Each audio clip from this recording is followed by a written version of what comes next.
Instagram, Facebook, Snapchat, TikTok family. How you doing this morning? This is your brother Good Music JB coming to you with just a few tips and tricks that you can use if you're teaching a new student or that's never played the saxophone, or you're just a new student that's never played the saxophone. Um, I'm gonna go ahead and cheat and look at my notes real quick. All right, so the first thing I wanted to speak on was mouth placement on the mouthpiece. So sometimes you'll get a new student who's they're getting a very honky type of sound, or they're struggling to get a sound out the horn at all. So for that situation, if your sound is honky and is kind of all over the place, generally the student is taking too much of the mouthpiece in their mouth. So you'll have to pull out some.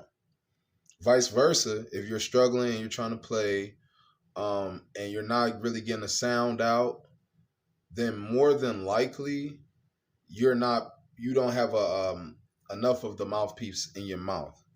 And I know that could be very, very stressful for the new students and for the teachers as well, because you always want your student to be able to produce a sound early within the lessons to just make them feel confident that they can actually do this. I'm gonna go ahead, look at my cheat sheet again. Reeds.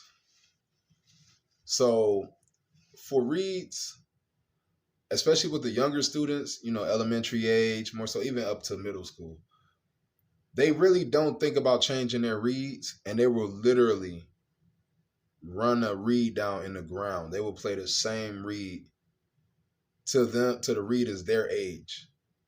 So like they will play a reed forever. So you don't want that to happen. You want to make sure you remind your students to get a fresh box of reeds. Make sure that they're changing their reeds, every few weeks,